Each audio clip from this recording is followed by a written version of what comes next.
Ésaïe chapitre 5. Nous commençons au verset 1. Je chanterai à mon bien-aimé le cantique de mon bien-aimé sur sa vigne. Mon bien-aimé avait une vigne sur un coteau fertile. Il en remua le sol, ôta des pierres et y mit un plan délicieux. Il bâtit une tour au milieu d'elle et il y creusa aussi une cuve. Puis il espéra qu'elle produirait de bons raisins, mais elle en a produit de mauvais. Maintenant donc, habitants de Jérusalem et hommes de Juda, soyez juges entre moi et ma vigne.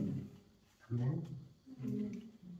Alors, le Seigneur va nous faire savoir quelle est sa vie. Amen. Il dit maintenant, sois juge entre ma vie et moi. Qui est celui qui va cultiver un champ et met les semences et s'attend à récolter ce qui est mauvais? Il n'y a personne, qui cultive, qui sème, et qui attend une mauvaise récolte. Chaque personne attend une bonne récolte. Je vais vous dire ce que Dieu veut qu'on comprenne. Nous sommes la sémence de l'Éternel.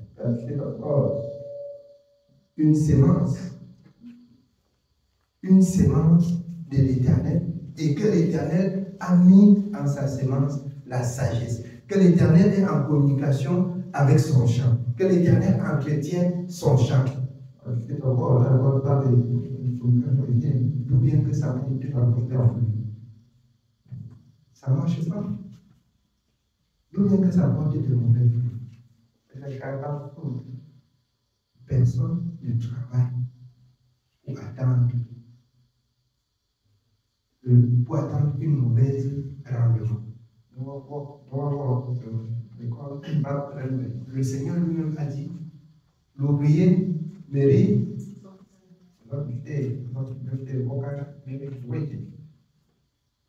Ce que nous écoutons et nous disons chaque jour, il faut que ça nous donne à modifier entièrement nos voix. Ce sont des choses qui se présentent comme des paraboles. Mais quand vous entrez en profondeur de la parole, Dieu parle de la même chose pour la sanctification et l'abandon du péché. Dieu prend plusieurs manières pour amener le peuple à comprendre comment il est Dieu. Il veut que même si c'est Dieu comment, dans l'un ou l'autre parabole, que chaque personne puisse comprendre. Tu te dis bien être créature de Dieu, et que voilà, être maître d'un champ, et que tu cultives, et que tu mets toute ton énergie, et que tu te prives de tout ton temps pour l'arroser, et que la plante pousse. Mais au moment où ça va porter des fruits, ça donne des choses chétives. Je vous dis bien que tu as pris le temps de sacrer, arracher la mauvaise herbe jusqu'à ce que tu espères les tiges sont bien sorties. Tu espères que ça va donner, si c'est le maïs, des beaux épis.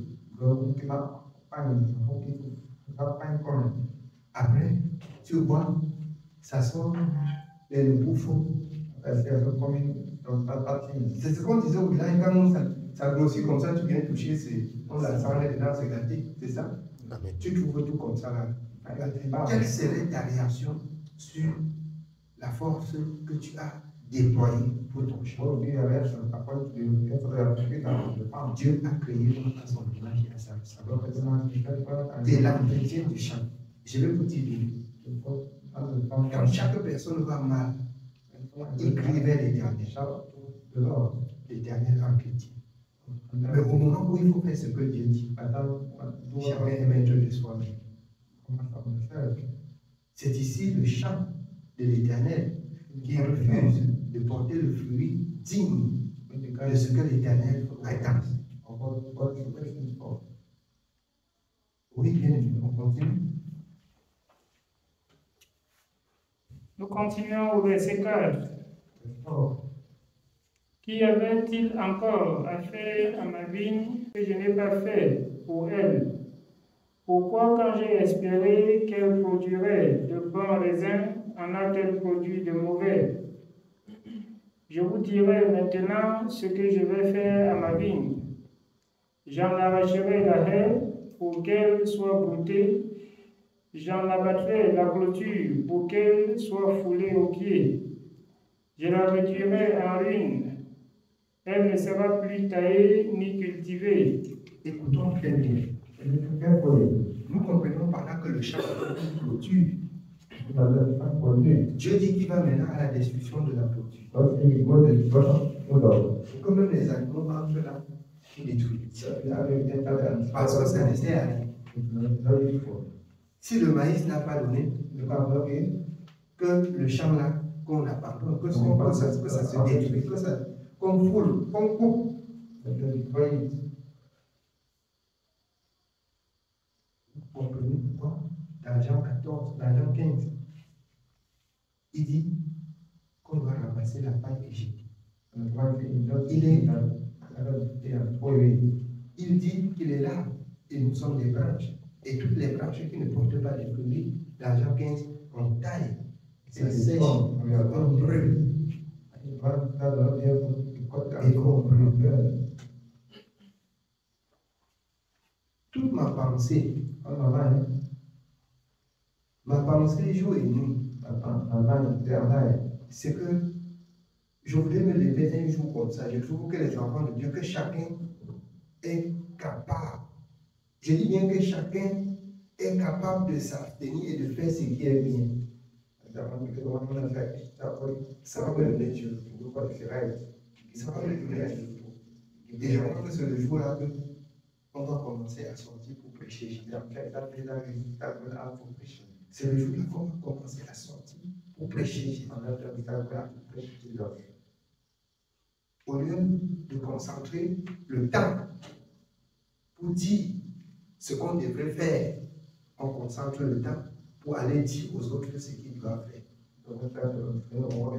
C'est les plus à ceux qui sont là pour écouter. Vous allez voir, on va disposer moins de temps ici. Le temps qu'on va disposer, c'est pour louer Dieu, rendre témoignage. Parce que tout le monde sait déjà ce qu'il faut faire.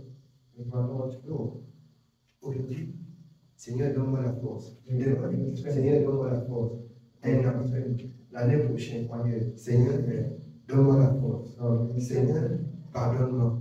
Seigneur, et vous voyez que on danse. On danse. On descend. On danse. On monte. C'est comme un ballon de machine qui est tombé dans un creux ovale, qui fait les tours, va et vient. Et vient. Nous sommes une vigne. Je vais nous dire quelque chose de très pertinent. Lorsqu'on écoute la parole, comme dans la parole du Seigneur, si on ne veille pas, si on ne fait pas attention, je vais vous dire bien, comme tu sors là, de cette maison où tu écoutes la parole, l'ennemi a, avant que tu me montes là, il va s'agiter. Ça peut être même par un passant. Il va s'agiter jusqu'à même à l'intérieur de ta maison. Tu vas te réveiller, il va s'agiter. Tu vas aller puiser l'eau, il va s'agiter. Tu vas aller faire ton marché. Au marché, il va s'agiter. Pendant que tu achètes la nourriture. Pendant que tu prends la moto pour rentrer, l'ennemi s'agit. Pendant que tu fais toujours, il s'agit. Pour que tu méconnais ton Dieu. Pour que tu oublies ton Dieu. Pour que tu pêches contre ton Dieu. Et ça me surprend que ça va faire que vous n'avez pas encore maîtrisé son jeu. Quand vous allez maîtriser son jeu, bien aimé, la sanctification et la sainteté n'est plus loin. Ce n'est plus loin. Quand vous allez maîtriser, quand tu portes le seau pour aller au puits puiser, il est là. Même quand tu es en cuisine comme ça, il est là. Tu ne fais pas attention, même les enfants à la maison, il vient agiter les enfants pour arracher quelque chose de toi. Pour arracher quelque chose de toi. Mais si un enfant de Dieu n'a pas encore saisi cela, je vous le dis, on va passer le temps à monter, descendre, chanter, se repentir, prier, se repentir, prier, se repentir, demander à Dieu, et après quoi vient la fin, et après quoi c'est l'enfer. Je vous dis la vérité. Après c'est l'enfer. La vie de l'éternel. C'est son but. Oui, on continue bien. Nous continuons au verset 6. Je la réduirai en ruine. Elle ne sera plus taillée ni cultivée. Les ronces et les épines y croîtront. Et je donnerai mes ordres aux nuées afin qu'elle ne laisse plus tomber la pluie sur elle. La vigne de l'Éternel des armées, c'est la maison d'Israël, et les hommes de Juda, c'est le plan qu'il chérissait. Il avait espéré de la droiture, et voici du sang versé. Il a espéré la droiture. N'être pas. Voici le sang versé. Quand on parle du sang versé, chacun dit que je n'ai pas Dieu. Chaque fois que tu as médit sur ton prochain, là, tu as tué. Tu l'as déjà tué dans ton cœur. Tu l'as déjà tué. Chaque fois que tu médites le mal, ça veut dire tu as de la haine contre quelqu'un, ça veut dire tu veux qu'il s'efface. Tu veux qu'il meure. Et si on apprend à comprendre ce que je dis là, il serait difficile qu'on vive avec la haine dans le cœur.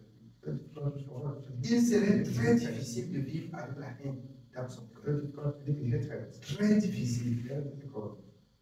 Très difficile. Parce que quand moi je m'ouvre à mon frère pour parler, je ne parle pas, je garde autre chose. Mais si pendant qu'on cause, tu fais des mathématiques de langage, ne te dérange pas, tu vas parler, donc tu dois être dans la confusion. Il n'y a rien à faire. Tu seras dans la confusion. Ce que je dis, je le dis de tout mon cœur. Ce que je dis ce que j'ai pensé. Je n'ai pas pensé et prendre l'autre égaré. Et si le cœur est ouvert, comme ça, devant quiconque, vous allez trouver qu'on doit être la paix. Et la paix de l'Éternel sera notre partage. On va être plein de paix. Comme le Seigneur a dit, je vous donne ma paix, je vous laisse ma paix. Je ne donne pas comme le monde a donné. Le monde est hypocrite. Le monde est hypocrite. C'est pourquoi il parle d'une paix pas comme celle que le monde donne. Quelqu'un va te dire, dors bien. Et il va dire que tu meurs dans le sommeil dans son cœur. Dans son cœur, il faut que tu meurs dans le sommeil. Tu es un assassin. Tu es un assassin. Oui, bien. Il avait espéré de la droiture, et voici du sang versé, de la justice, et voici des cris de détresse. Au verset 8. Malheur à ceux qui ajoutent maison à maison et qui joignent champ à champ jusqu'à ce qu'il n'y ait plus d'espace et qu'ils habitent seuls au milieu du pays. Voici ce que m'a révélé l'Éternel des armées. Certainement, ces maisons nombreuses seront dévastées. Ces grandes et belles maisons n'auront plus d'habitants. Même 10 arpents de vigne ne produisent qu'un batte, et un homère de semences ne produira qu'un épha. Malheur à ceux qui, de bon matin, courent après les boissons énivrantes, et qui, bien avant, dans la nuit, sont échauffés par le vin. La harpe et le luth, le tambourin, la flûte et le vin animent leur festin. Mais ils ne prennent point garde à l'œuvre de l'Éternel et ils ne voient point le travail de ses mains. C'est pourquoi mon peuple sera soudain amené captif. Sa noblesse mourra de faim et sa multitude sera desséchée par la soif. C'est pourquoi le séjour des morts ouvre sa bouche, élargit sa gueule outre mesure. Alors descendent la magnificence et la richesse de Sion, et sa foule bruyante et joyeuse. Les petits seront abattus, les grands seront humiliés, et les regards des hautains seront abaissés. L'Éternel des armées sera élevé par le jugement, et le Dieu saint sera sanctifié par la justice. Des brebis paîtront comme sur leur pâturage, et des étrangers dévoreront les possessions ruinées des riches.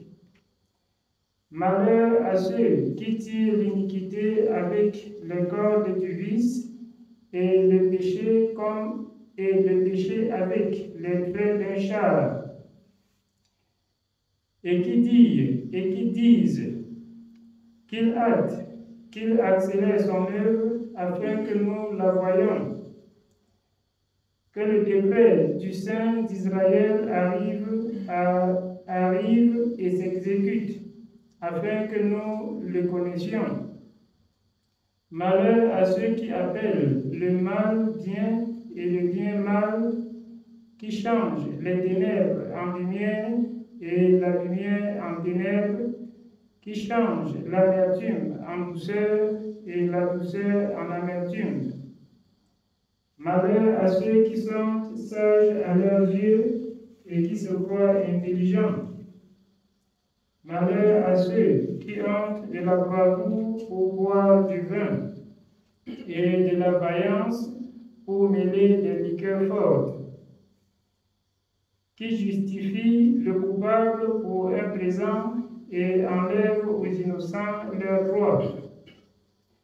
C'est pourquoi, comme une langue de feu dévore le chaume, et comme la flamme consume l'herbe sèche, ainsi leur racine sera comme de la pourriture, et leur fleur se dissipera comme de la poussière. Car ils ont dédaigné la loi de l'Éternel des armées, et ils ont méprisé la parole du Saint d'Israël. C'est pourquoi la colère de l'Éternel s'enflamme contre son peuple, il étend sa main sur lui, et il le frappe. Les montagnes s'ébranlent, et les cadavres sont comme des balayures au milieu des rues. Amen. Il faut que la parole attire notre attention. Vous voyez, chaque serviteur parle de la bonté de Dieu et de la sévérité de l'Éternel. Si vous lisez toute la parole, vous allez comprendre comme ça. Et qu'est-ce qui est dehors maintenant? Ce qui est dehors maintenant, c'est que alors, les doctrines diverses et étrangères, on crie là, l'Éternel a fait des promesses. On lit, et on va là où ça s'est accompli sur ceux qui ont obéi. Et on lit, on dit que ce soit notre partage. Oubliant que qu'on va te dire ce que tu dois faire, comme cela, on fait pour arriver à hériter la bénédiction. On va te citer, l'Éternel a dit que tu sois la tête et non la queue. Mais Israël, la tête, pour obéir à l'Éternel. Israël, la tête de même, pour être béni et gardé par l'Éternel. Israël, dans la désobéissance, a reçu le châtiment. Et Israël, continue dans sa rébellion, beaucoup sont morts par la malédiction. C'est ce qu'on oublie de dire aux enfants de Dieu. Il faut que vous lisez des serviteurs et des serviteurs. Les hommes de Dieu qui ont servi, dont le modèle reste écrit. Vous voyez comment Dieu était bon. Et vous voyez comment Dieu réprimandait aussi les pécheurs. C'est ce qu'on doit dire au peuple. Mais aujourd'hui, je vois même les gens porter les micros, ils sont au carrefour. Oh, reçois. Tout ce qui a été arrêté, arraché au nom de Jésus, reçois. Il a dans le panier jusqu'à ce qu'il partage seulement. Il a dans le panier jusqu'à ce qu'il partage seulement. Il partage seulement. Il partage. Quelqu'un cherche à partager que lui-même n'a rien reçu. Quand on donne quand on a reçu. Tu reçois la malédiction, tu partages la malédiction. Je vais vous dire, pour hériter la bénédiction de l'Éternel, il faut obéir à l'Éternel. Il faut faire la volonté de Dieu. Et Dieu te bénira par l'obéissance. C'est pas ce qu'un homme de Dieu va faire fou, reçois, tu reçois quoi? Le vent. Tu reçois quoi? Tu reçois quoi? Vous partez, vous plongez dans vos péchés. Vous partez à l'église pleurer. Les hommes de Dieu ont pitié de vous, ils disent que recevez. Que l'Éternel te donne au sanctuaire. Quand tu lui dois manger, quand tu lui donnes pas à manger, il te motive. Fais la volonté de Dieu pour voir si la parole de Dieu n'est pas la vérité. Moi, je dis seulement, être enfant de Dieu, c'est quelque chose de bien. Mais obéir encore à la parole de Dieu, c'est mieux. Ne sois pas enfant de Dieu pour qu'on t'apprécie que tu es enfant de Dieu. Sinon, au moment où ça ne va pas aller, tu veux chercher même à fuir. Tu dois avoir honte au quartier parce que tu as fait des gens qui vont témoigner que Dieu est bon. Tu vas chercher à fuir l'église, mais tu vas trouver que ça ne marche pas. On va dire quoi au quartier? Donc, tu avais mis pour le quartier. Tu vas dire qu'on va dire quoi au quartier? Si tu sors là, alors que tu as vanté Dieu, parlé de ton église. Mais tu n'arrives pas à mettre en pratique. Tu refuses. Tu as changé notre quartier. Changé notre pays. Comme quelqu'un dans ma famille, on ne sait pas d'où il est. Mais je comprends que dans cette famille, il est déjà très grand dans la parole. Venez ici, là, on joue ici, le stade de la vie. Je ne peux pas avoir quelque chose de bon. Je fuis les miens avec. C'est les miens qui vont fuir ce qui est bien. C'est les miens qui vont fuir ce qui est bien. Je ne peux pas fuir avec. Jésus a dit que personne ne peut faire de miracle. Un prophète ne peut faire de miracle chez soi parce que les cœurs sont égrenés. Mais il n'est pas dit qu'un prophète ne peut pas parler de Dieu chez soi. Il parle de Dieu, mais personne ne le reçoit parce qu'on lui connaît. Parle quand même de Dieu. Reste dans la parole. Fais quand même la volonté de Dieu. Fais la volonté de Dieu. Je rends grâce à Dieu parce que ma bien-aimée Charlie disait, même ceux qui sont quittés, étant dans le quartier, la personne ne va bien. Et ceux même qui sont même derrière disaient que vraiment l'autre église là, tu n'es pas présente, pas il faut partir là-bas quand tu es prêt. Pas là-bas quand tu es prêt. Si tu n'es pas prêt, tu vas aller là-bas et fuir seul. Ça compte te poursuivre. Pourquoi? C'est ce que Jean-Baptiste disait aux pharisiens. Produisez des fruits dignes de la repentance. Tu ne produis pas des fruits dignes de la repentance. Tu vas fuir. Et la parole de Dieu va s'accomplir dans son âme. Les pécheurs ne résistaient pas à l'assemblée des saints. Celui qui vous a appelé est saint. Vous aussi, soyez saints dans toute votre conduite, a dit l'apôtre Pierre. Amen. Tous les hommes de Dieu, ont parlé de la bonté de l'Éternel et de la bonté de l'Éternel. Et quand on lit, je vous prie, prenez le temps de lire là où tu sens le doigt dans ton œil, là, tu supportes de regarder. Quand tu sens le bilan dans tes yeux, là, tu supportes de regarder parce que quand tu lis, ça commence à te faire mal, c'est qu'il y a quelque chose qui ne marche pas. Ou bien quand tu écoutes, même à l'église, ça veut dire qu'il y a quelque chose qui est dans toi, qu'il faut retrancher ici. Amen. Il faut réparer quelque chose. Quand ça fait mal, il y a quelque chose qu'il faut réparer. Il y a quelque chose qu'il faut réparer. Si tu veux, tu laisses comme ça pour me regarder et mal penser sur moi et méditer contre moi. Tu augmentes ta peine sur ta peine. Tu augmentes ta peine sur ta peine. Mais ne devez rien à personne. Si c'est de vous aider les uns les autres. Ne devez rien à personne. La seule dette que j'ai pour vous, c'est de vous aimer. Et si quelqu'un aime, Zacharie 8:16, il dit la vérité à son prochain. Amen. Oui, bien. Somme au verset 25. C'est pourquoi la colère de l'Éternel s'enflamme contre son peuple. Il étend sa main sur lui et il le frappe. Les montagnes s'ébranlent et les cadavres sont comme des balayures au milieu des rues. Écoutez, les cadavres de qui? Des enfants de Dieu. Pourquoi? Parce qu'ils ont péché contre Dieu.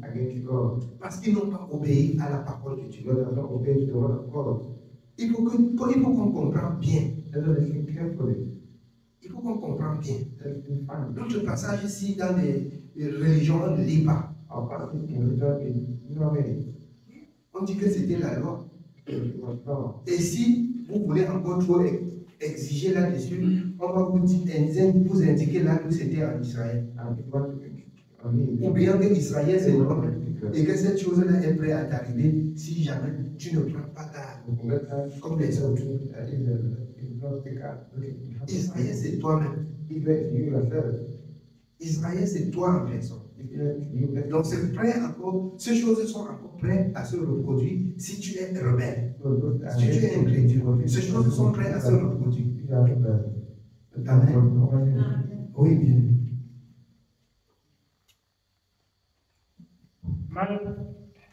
Malgré tout cela, sa colère ne s'apaise point et sa main est encore étendue. Il élève une bannière pour les peuples lointains et il en siffle un des extrémités de la terre. Et voici, il arrive avec promptitude et légèreté. Nul n'est fatigué, nul ne chancelle de lassitude. Personne ne sommeille ni ne dort. Aucun n'a la ceinture de ses reins détachée, ni la couronne de ses souliers rompus. Ses flèches sont aiguës et tous ses arcs tendus. Les sabots de ses chevaux ressemblent à des cailloux et les roues de ses chars à un tourbillon. Son rugissement est comme celui d'une lionne. Il rugit comme des lionceaux. Il gronde et saisit la proie. Il l'emporte et personne ne vient au secours. En ce jour, il y aura près de lui un mugissement comme celui d'une tempête sur mer. En regardant la terre, on ne verra que ténèbres avec des alternatives d'angoisse et d'espérance. Au ciel, l'obscurité régnera. Amen. Nous allons